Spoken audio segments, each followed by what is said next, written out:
மற்றும் ஒரு மழை குறித்தான முக்கிய செய்தியாக பார்த்துக் கொண்டிருக்கிறோம்.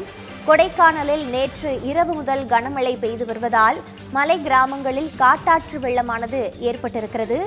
அந்த காட்டாற்று வெள்ளம் குறித்தான காட்சிகளையும் தற்பொழுது நாம் பார்த்துக் கொண்டிருக்கிறோம். பெருங்காடு, மூங்கில்காடு, கோம்பை உள்ளிட்ட பகுதிகளில் காட்டாற்று வெள்ளமானது ஏற்பட்டிருக்கிறது.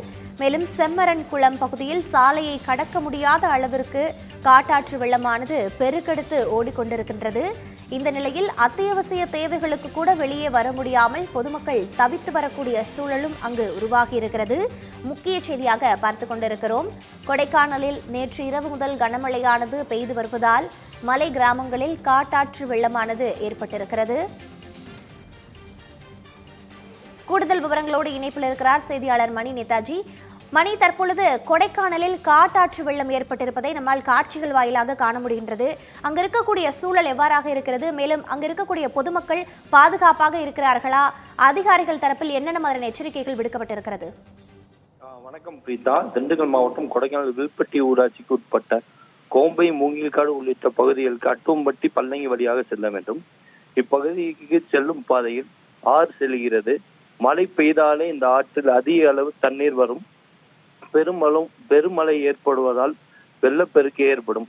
தொடர்ந்து இப்பகுதி மக்கள் தங்களது பகுதிக்கு செல்லும் சாலையில் உள்ள ஆற்றை கடப்பதற்கு பாலம் அமைக்க வேண்டும் என கோரிக்கை வைத்து வருகின்றனர்.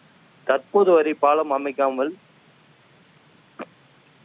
தமிழக அரசு அவர்களை ஏமாற்றி வரும் நிலை ஏற்படுகிறது என கூறப்படுகிறது. கடந்த சில மாதங்கள் முன்பு பெய்த மழையால் குழந்தையுடன் பெண் ஒருவர் வெள்ளத்தில் சிக்கிக் கொண்டார். இவரை கொடைக்கானல் தீயணைப்புத் துறையினர் மீட்கப்பட்டார். நேற்று இன்று தொடர்ந்து கொடைக்கானல் நகர் மற்றும் சுற்றுப்புற பகுதிகளில் பலத்த மழை பெய்து வருவதால் நள்ளிரவில் கோம்பை, மூங்கில்காடு செல்லும் சாலையில் உள்ள ஆற்றில் திடீரென வெள்ளப்பெருக்கு ஏற்பட்டது.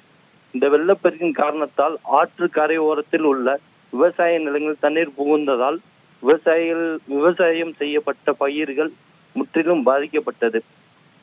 மேலும் தொடர்ந்து அதிக அளவு தண்ணீர் ஆற்றில் செல்வதால் கூலி வேலைக்கு செல்லும் கோம்பை மற்றும் மூங்கில்காடு பொதுமக்கள் வீட்டிலே முடங்கி கிடக்கும் நிலை ஏற்பட்டுள்ளது. பிரீதா, விவரங்களை வழங்கியமைக்கு நன்றி மணி நேதாஜி.